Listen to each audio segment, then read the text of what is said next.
ओम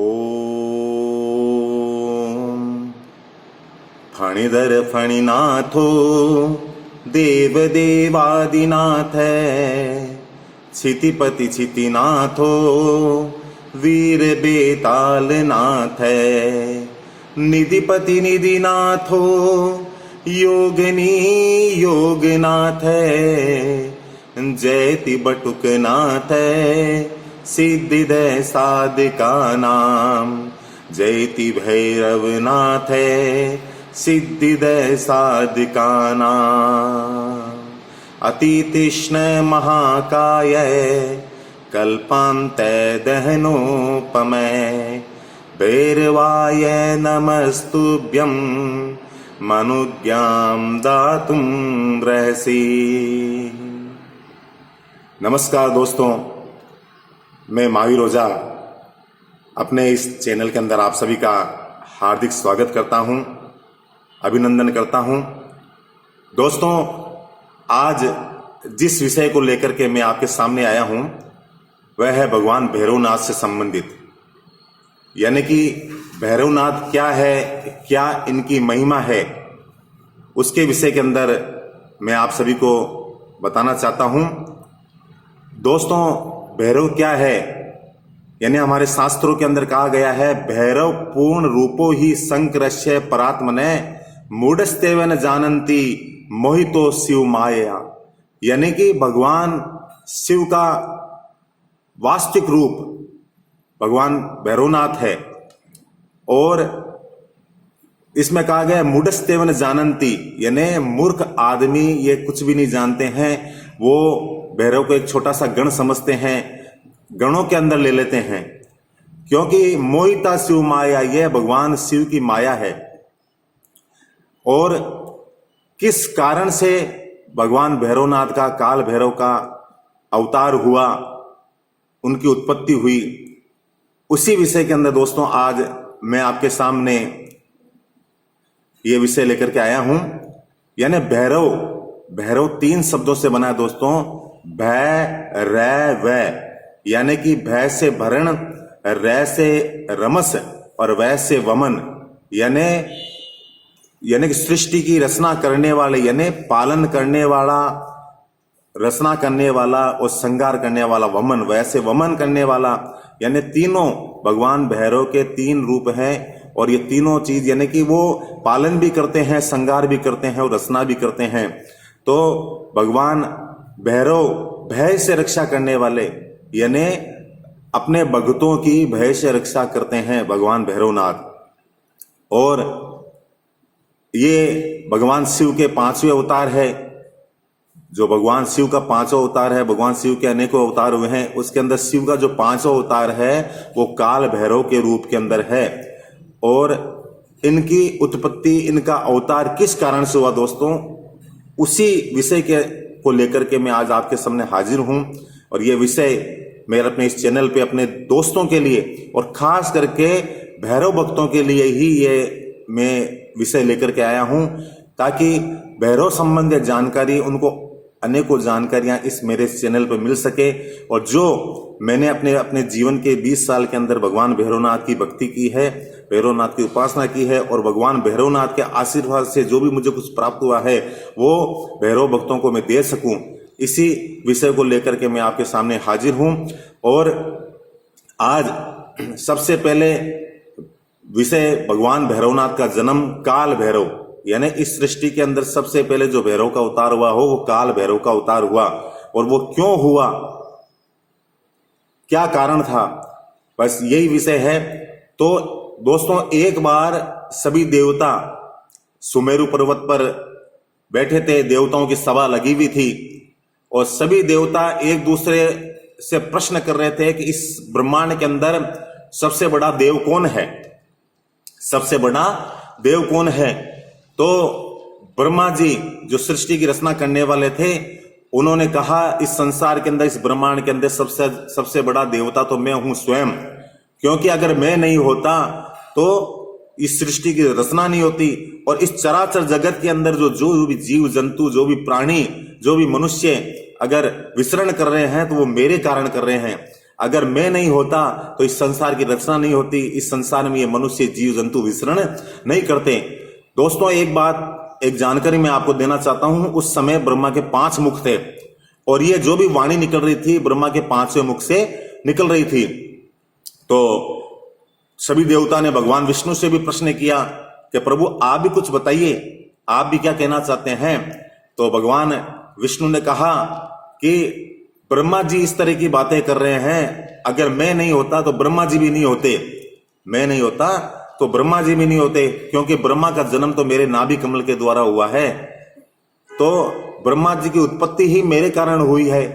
तो यानी कि ब्रह्मा अपने आप को बड़ा बता रहे हैं, तो ब्रह्मा जी की उत्पत्ति मेरे कारण हुई है, तो इस संसार के अंदर मैं ही बड़ा हूं। तो फिर सभी देवता भगवान शिव से प्रश्न करते हैं, भगवान महादेव, देवों के देव महादेव, उनसे प्रश्न करते हैं। तो वो एकदम शांत रहते हैं, वह कुछ भी नहीं कहते हैं, बोलते नहीं हैं, क्योंकि वो तो योगी हैं, आदि योगी हैं। तो वो बार बार देवता प्रश्न करते हैं कि प्रभु आप भी कुछ बताइए, आखिर ब्रह्मा बड़े हैं कि विष्णु बड़े हैं, आप तो कुछ बोल नहीं रहे हैं।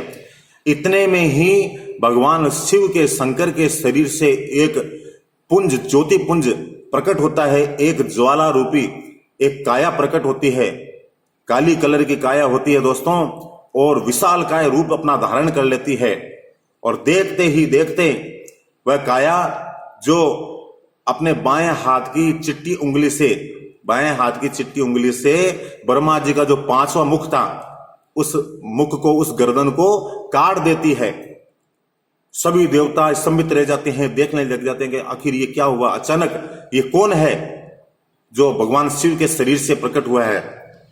तो वह काया भगवान शंकर से, शिव से प्रश्न करती है कि प्रभु आज्ञा दीजिए, क्योंकि आप तो शांत थे लेकिन आपके मुझसे देखा नहीं गया, और ये ब्रह्मा जी का जो 5वां मुख था, इससे अहंकार रूपी वाणी प्रकट हो रही थी।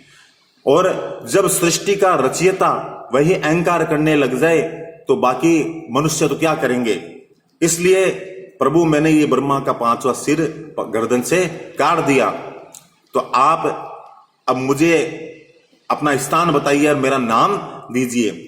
तो भगवान शिव उनसे कहते हैं कि आज से तुम्हारा नाम होगा काल भैरव, यानी काल भी तुमसे थर थर कांपेगा और भक्तों की भय से रक्षा करोगे तुम, क्योंकि तुम्हारा अवतार ही इसी कारण से हुआ है कि भक्तों की भय से रक्षा करने के कारण, और जो भी मनुष्य दुष्ट कर्म करेगा उसको तुम दंड दोगे।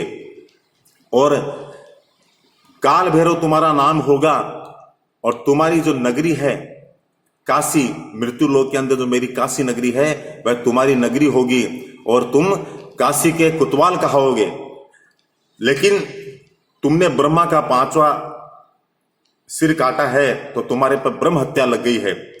अब यह ब्रह्म हत्या जब तक नहीं छूटेगी तुम्हारे को संसार में भ्रमण करना पड़ेगा। तो दोस्तों काल भैरव सबसे पहले ब्रह्मलोक के अंदर जाते हैं, लेकिन ब्रह्म हत्या वहां भी उनका पीछा नहीं छोड़ती है। फिर वो बैकुंठ लोक में जाते हैं तो ब्रह्म हत्या वहां भी उनका पीछा नहीं छोड़ती है। ऐसे करते करते वो मृत्यु लोक में आ जाते हैं, और मृत्यु लोक में आकर के भगवान शिव की नगरी काशी बनारस के अंदर जैसे ही प्रवेश करते हैं तो वहां पर ब्रह्मा का जो 5वां मुख होता है उनकी बाएं हाथ की चिट्टी उंगली से छूट जाता है। और वहीं पर आज भी बनारस के अंदर अहिल्या मोहल्ले के अंदर ब्रह्म कपाल मोचन तीर्थ के नाम से जाना जाता है दोस्तों। और आज भी भगवान काल भैरव काशी के कोतवाल कहलाते हैं, क्योंकि काशी नगरी के अंदर भगवान भैरवनाथ की आज्ञा के बिना, उनकी इजाजत के बिना कोई प्रवेश नहीं कर सकता। और जो भी मनुष्य काशी के अंदर जाते हैं भगवान विश्वनाथ के दर्शन करने के लिए, तो सबसे पहले भगवान काल भैरव की आज्ञा, अनुमति लेनी पड़ती है दोस्तों। तो ये काल भैरव की उत्पत्ति, यानी ये उनका रहस्य था, उनका जन्म, क्योंकि दोस्तों उनका जन्म ही दुष्टों को दंड देने के लिए, भय की रक्षा करने के लिए हुआ है। अब उनका जन्म जिस दिन हुआ था वो तिथि कौन सी थी दोस्तों? मार्गशीर्ष, यानी जो हम मारवाड़ी के अंदर बोलते हैं मिक्सर का महीना।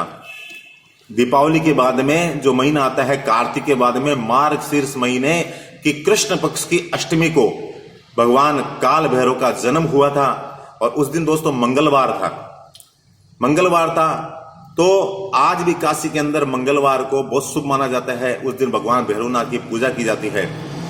तो काल भैरव का जन्म मार्गशीर्ष मास की कृष्ण पक्ष की अष्टमी, उसको हम भैरवाष्टमी, काल भैरवाष्टमी के नाम से मनाते हैं।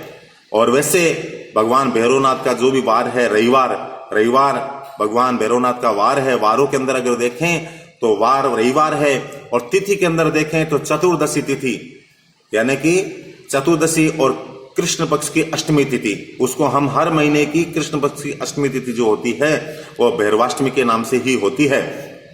और वार के अंदर रविवार होता है। तो भैरवनाथ की जो भी भक्त पूजा करने चाहें तो वो रविवार को, कृष्ण पक्ष की अष्टमी को, चतुर्दशी को पूजा कर सकते हैं। और इनका वाहन दोस्तों, इनका वाहन है कुत्ता, यानी स्वान, काला कुत्ता जो है वो इनका वाहन है।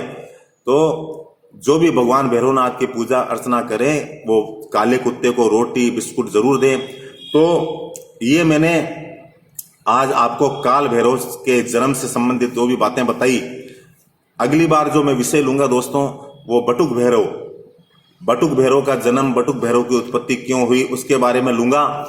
तो भगवान भैरव के अनेकों रूप है दोस्तों, क्योंकि एके सादे सब सदे, सब सादे सब जाए। भगवान भैरव का सबसे पहला जो रूप हुआ काल भैरव, वो मैंने आपको बता दिया। उसके बाद में भगवान भैरव का बटुक रूप है। उसके बाद में 52 भैरव है, 64 जोगियों 64 भैरव है।